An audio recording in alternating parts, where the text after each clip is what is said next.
Yan, syempre, alam naman natin na ang Pilipinas ay isang agricultural country. Pero isang malaking katanungan ngayon kung bakit may mga ganitong balita na kailangan pa natin kumuha ng supply ng mga produkto, particularly bigas, no, sa ibang bansa. Ibig sabihin, hindi sapat yung merong produkto o supply ng produkto dito sa ating bansa. Hindi ibig sabihin na hindi sapat yung supply, no? Pero ito yung lumalabas o pinapalabas ng gobyernong ito ngayong panahon na ito. No? Hindi ibig sabihin na totoo yung mga naririnig natin na hindi sapat ang supply ng bigas. Kasi yung nagtulak kay Duterte na sabihin yung mga ganong linya ay dahil itutulak din siya mismo ng sistema.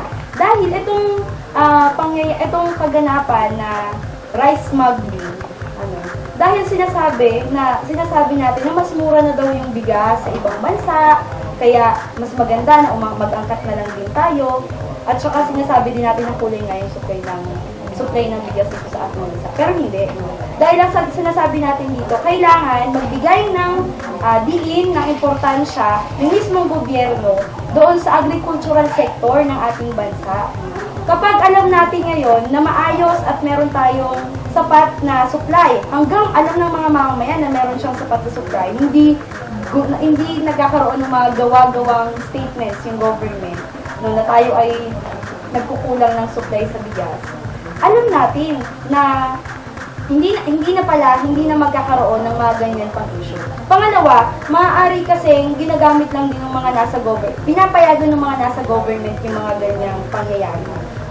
Ang gusto sana natin dito, maging accountable din mismo yung government. Dahil kung hindi nila ito papayagan, hindi rin magkakaroon mismo ng smuggling. Ibig sabihin, meron ding nagaganap na maanumalyang pangyayari dun sa mismong gobyerno.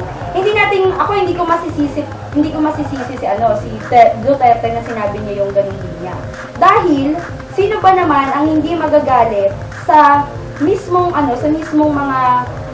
mga taong ito na pinapayagan yung mga ganyang pangyayari, given that alam naman mismo natin na kaya naman pala natin mag-supply ng bigas sa sarili nating bansa.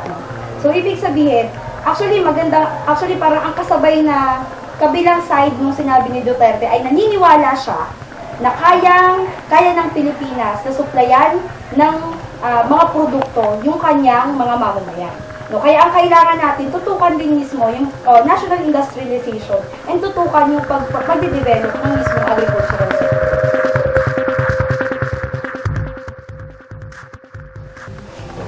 Kami po sa Sakbayan ay tumitindi, hindi lamang po sa karapatan ng mga estudyante, hindi sa karapatang pantao.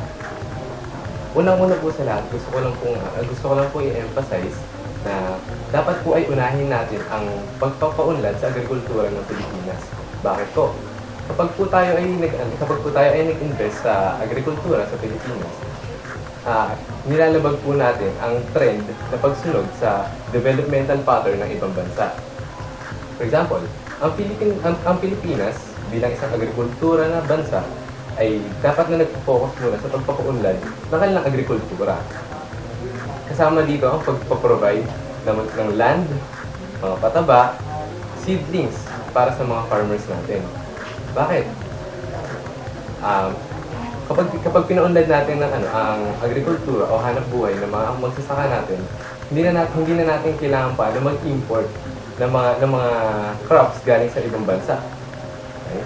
In terms of human rights violation, maaari pong gusto niyang sabihin na ang pagpatay pong ito ay para sa nakararami or para sa kapakanan ng ating mga magsasaka. Pero ito po ay violation of human rights or ang pagpatay po sa mga rice smugglers. Bilang isang estudyante or kami sa Sakbayan, naniniwala po kami at tumitindig po kami na dapat inuuna po ng gobyerno ang pagpo-provide ng tamang employment sa ating mga trabahador upang hindi na po sila matukso na gumawa ng iba't ibang mga klase ng krimen. Bakit? Ang root cause po nito ay sa vicious cycle of poverty. Kung hindi po tayo nakakapag-intervene sa vicious cycle of poverty, hindi po natin masusolusyonan ang kahirapan ng Pilipinas at magdudulot ng negative feedback sa ating mga tao. Yun lamang po.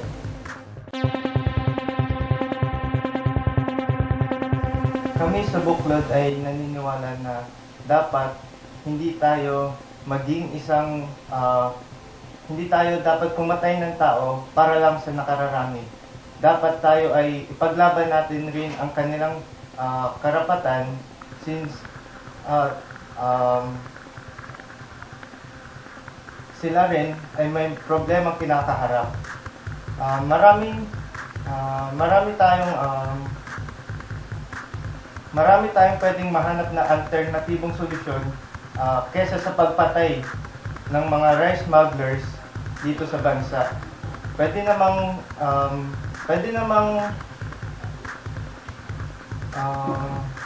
gumawa ng mga solusyon ang gobyerno na